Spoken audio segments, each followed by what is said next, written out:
रामकृष्ण हरी. कटेवरी हात विटेवरी उभा तोच जगाचा पोशिंदा. आणि याच पंढरीत याच भाविकांसाठी सागर डेव्हलपर्स घेऊन आले आहेत भव्य ओपन प्लॉट प्रकल्प, ते सुद्धा दर्शन रांगेच्या अगदी जवळ.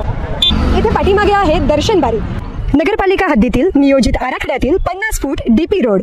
संपूर्ण प्रोजेक्टमध्ये अंतर्गत street lights, plot demarcation, plantation आणि प्रत्येक प्लॉटला स्वतंत्र नळ कनेक्शन. संपूर्ण प्रोजेक्टला तारेचे कंपाऊंड. ज्येष्ठ नागरिकांना बसण्यासाठी बेंचेस. चला तर मग आत्ताच बुक करा मठासाठी किंवा आपल्या हक्काच्या घरासाठी आपल्या हक्काचा प्लॉट, तेही अगदी माफक दरात.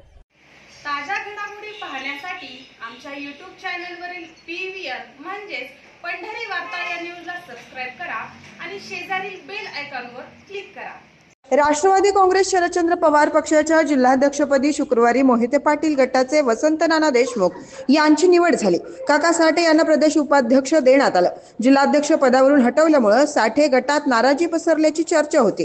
काका साठे यांना विश्वासात न घेता पक्षाच्या वरिष्ठांनी हा निर्णय घेतल्याचं म्हटलं जात आहे. आणि यातूनच काका साठे हे स्वतः नाराज तर आहेतच, परंतु त्यांचे समर्थक देखील प्रचंड नाराजी व्यक्त करू लागले. यातूनच रविवारी काका साठे यांनी वडाळा तालुका उत्तर सोलापूर येथे कार्यकर्त्यांची बैठक घेतली. या बैठकीत अनेक कार्यकर्त्यांनी मोहिते पाटील गटावर तीव्र नाराजी व्यक्त केली आहे. मोहिते पाटील यांच्या अडचणीच्या काळात उत्तर सोलापूर तालुक्यातील कार्यकर्त्यांनी त्यांना साथ दिली. मात्र साथ मोहिते पाटील आता काकांनी दिलेली साथ विसरले आहेत असा सूर या बैठकीत साठे समर्थकांनी आवळल्याचं दिसून आलं. तर काका साठे यांनीही माध्यमांशी बोलताना आपली नाराजी व्यक्त केली असून राष्ट्रवादी पक्षाचे जिल्हाध्यक्षपद सोडण्याचा निर्णय मी 2018 मध्ये घेतला होता, परंतु तुम्ही जिल्हाध्यक्ष राहिलं पाहिजे असं शरद पवार आणि जयंत पाटील यांनी सांगितलं होतं.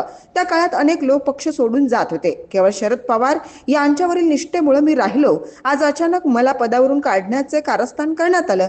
जे पटत नाही ते स्पष्टपणे बोललो असंही त्यांनी सांगितलं आहे.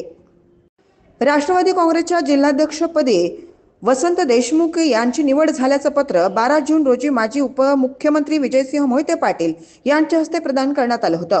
वसंत देशमुख यांनी मागील विधानसभा निवडणुकीपूर्वी राष्ट्रवादी शरदचंद्र पवार पक्षात प्रवेश केला होता. वसंत देशमुख यांची मागील 40 वर्षाची राजकीय वाटचाल पाहता कट्टर मोहिते पाटील समर्थक अशीच त्यांची ओळख राहिली आहे. मात्र एकीकडे सोलापूर जिल्ह्यात मोहिते पाटील समर्थक वसंत देशमुख यांची निवड झाल्याबद्दल उत्साहात असताना आता काका साठे यांनी नाराजी व्यक्त केली आणि यातूनच आता काका साठे हे शिवसेना शिंदे गटात प्रवेश करणार असल्याची चर्चा सुरू झाली आहे. नुकताच शिवसेना शिंदे गटात प्रवेश केलेले अक्कलकोटचे माजी आमदार सिद्धराम म्हेत्रे, जिल्हा संपर्क नेते महेश साठे आणि काका साठे यांच्या भेटीत याबाबत खलबत झाल्याचं म्हटलं जात आहे. तर आता काका साठे यांनी पक्ष सोडला तर तो राष्ट्रवादी शरदचंद्र पवार पक्षाला मोठा धक्का मानला जाणार आहे, एवढं मात्र निश्चित.